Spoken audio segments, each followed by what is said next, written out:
Hello, this is the Provoked Prawn, and this is the HTC Vive Cosmos. Now, I did an unboxing and review of this headset quite a while ago now, and I was asked to have another look at it because they've updated the headset with a number of software updates to improve the experience, and I want to talk to you about those briefly, but I'll link to the original video so you can see the unboxing and many more close-up views of the headset and all the different features of it, so check those videos out if you're interested.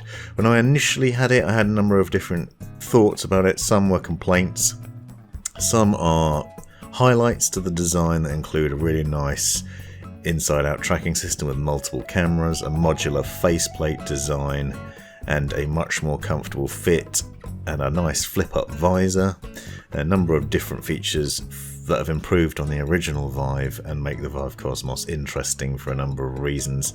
It has the same inside-out tracking technology as the Rift S, which means you no longer need base stations. You can just plug it into your PC and game happily. Here I am plugged into an Alienware laptop, gaming in my lounge without much fuss. There are, however, some complaints that I have with the system that I'll go into in a minute, but I do think that the Cosmos has been updated nicely and improved. It is also worth noting that the initial complaints might be compensated for in the future. They're just about to release the HTC Vive Cosmos Elite, which is an upgraded version of the standard Cosmos that has an external tracking faceplate, so you can swap out that initial faceplate, put on another faceplate that then lets you use the original base stations with the headset.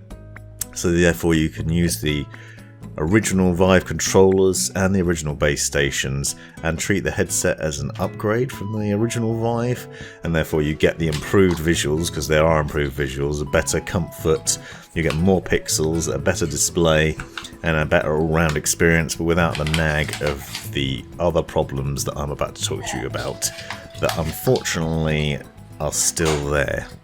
Otherwise, it is interesting still, but certainly not as good as the Rift S, and here's why.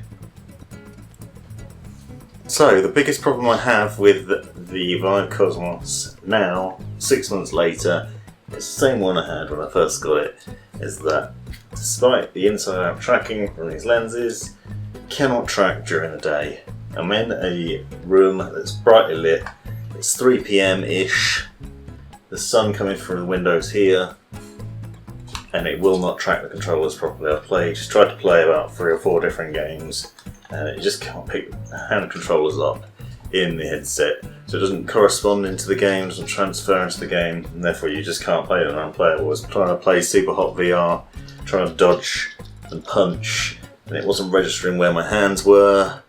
In the game they'd be here, in reality they'd be down here, or vice versa, and it just wasn't registering. You couldn't do anything, you can't pick things up, can't punch, can't dodge, can't do things like that. Although the head tracking's okay, I suppose. The head tracking was okay, it was just the hand movements. It wouldn't pick the controllers up. Probably because in a bright room and these are lit up white when they're on, and it just cannot track them. And when you first got it, you used to get warnings about that saying you need to be in a darker room, and it kind of says that now, but not as much, so it's not nagging you constantly for it. So you can actually launch the games and go into them, but you just can't really play them realistically unless it's something that's very slow hand movements and you don't mind getting frustrated. But anything fast paced, I was trying to play Boneworks as well as an example. That's not particularly fast paced to start with.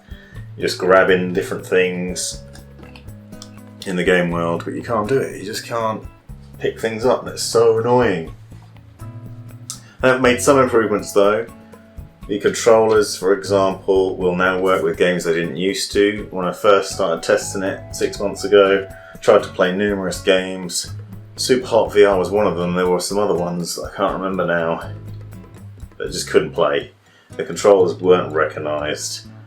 Hands wouldn't move, but they wouldn't even. Not only would it not track, you couldn't move, you couldn't do anything. You could customise the options apparently, and then tweak around with settings, and then it would work. Now there's a lot more controller support. These controllers will work with those games, but you cannot play it in a bright room. Another thing that they have changed, I suppose, is that the room's not, sensors aren't nagging about the room being white anymore, although I believe the recommendations are still to have coloured walls. I have pictures up now that I didn't have before, so maybe that's compensating for things. I've tried it in different rooms as well, where it's also brightly lit.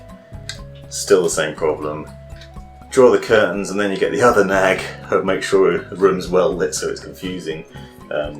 But yeah, the experience is frustrating. I did think it was okay the first time around, and it's still okay now. It's certainly not as good as the Rift S, and it's definitely not as good as if you have actual base stations. So the inside-out tracking is meant to be more convenient, but it just doesn't work very well with this headset, and it's frustrating. It's a shame, but that's it. That's how it is. 6 months in, and it just doesn't work properly. This has been the Provoked Prawn. Hope you found this video useful, interesting or hilarious. Be sure to subscribe and check out these other videos, as well as taking a look in the description for links and other information you might find useful. Let me know in the comments if you have any questions or anything you'd like to see extra about this, and have a great life.